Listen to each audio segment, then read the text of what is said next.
Ayah pria ini telah meninggal selama 15 tahun, tetapi pagi ini ia menerima warisan tak terduga dari ayahnya. Penasaran, ia membukanya dan melihat. Itu adalah patung es penguin. Ia dengan hati-hati meletakkan penguin itu di atas meja. Satu panggilan telepon kemudian, penguin itu secara ajaib hidup kembali. Tetapi ketika ia berbalik lagi, penguin itu telah menghilang. Saat ia bertanya-tanya, sebuah panggilan aneh menariknya. Dia perlahan-lahan berbalik. Ya ampun, ini adalah penguin hidup. Pria itu dengan hati-hati mendekati penguin. Ia menyentuhnya dengan tangannya. Setelah memastikannya hidup, dia mengambilnya dalam pelukannya. Namun, penguin itu tidak terpengaruh. Dia memberinya hadiah. Pria itu tidak berdaya, tetapi ia tidak punya pilihan selain memasukkan penguin ke dalam bak mandi dengan es batu, dan bergegas pergi bekerja. Tetapi sedikit yang ia ketahui, ini bisa saja membunuhnya. Karena segera setelah pria itu pergi, penguin tidak bisa menahan kegembiraan dan kegembiraannya. Melompat dan melompat di bak mandi, dan bahkan mencoba terbang. Tetapi secara tidak sengaja menyalakan keran. Setelah beberapa saat, kolam air terisi. Penguin-penguin itu sangat bahagia. Bak mandi seperti samudra saat ini.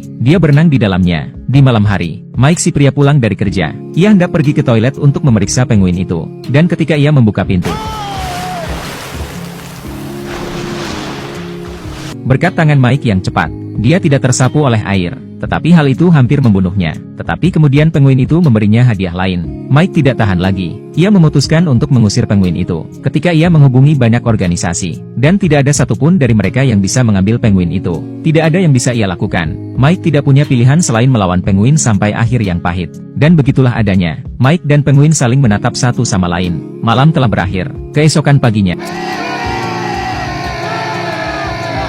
jam alarm penguin membangunkan Mike. Mike tidak tahan lagi. Ia melemparkan penguin itu tepat di luar pintu. Penguin itu tampaknya telah melekat pada Mike. Ia tidak ingin pergi. Jadi Mike melemparkan air dari vas ke lantai, mengambil penguin. Selamat tinggal. Mike senang bisa menyingkirkan penguin itu. Tetapi ia dihentikan oleh seorang penjaga keamanan tepat saat ia keluar dari lift. Petugas keamanan yang baik hati membantu Mike menemukan penguin itu. Mike segera menyangkalnya. Tetapi semua buktinya ada di sana. Mike tidak punya pilihan selain membawa penguin itu pergi. Untuk menjaga rahasia penjaga keamanan, dia juga membayar petugas keamanan untuk tutup mulut. Itu adalah sebuah kerugian. Penguin itu tidak dikirim pergi dan dia kehilangan uang. Tetapi kemudian ada kejutan. Seekor penguin mematahkan hati Mike. Kemudian 5 lagi datang. Penguin baru tidak malu-malu. Beberapa datang mencari makanan mereka sendiri. Beberapa pergi untuk berendam di toilet terlebih dahulu. Kelompok penguin ini sangat pandai memecah rumah. Berhadapan dengan penguin-penguin ini, Mike mengalami kesulitan. Dan saat itulah, mantan istri Mike sedang berkunjung bersama anak-anaknya. Yang mengejutkan, anak-anak sangat menyukai penguin. Hal ini membuat anak-anak dan Mike semakin dekat. Sementara Mike menikmati momen kebahagiaan yang langka. Bel pintu berbunyi lagi. Kali ini adalah petugas pengawas hewan. Dia mengatakan kepada Mike bahwa dia bisa membawa penguin-penguin itu pergi. Tapi itu adalah kesempatan langka ketika Mike begitu bahagia dengan keluarganya. Ia tidak tega merusaknya. Jadi, ia meminta staf untuk kembali di lain hari. Putranya mendengar percakapan mereka. Ia membuat ayahnya bersumpah bahwa ia tidak akan pernah memberikan penguin-penguin itu. Mike harus setuju. Meskipun Mike tidak menyukai ruangan penguin. Tetapi kabar baiknya adalah, anak-anak secara sukarela datang kembali besok.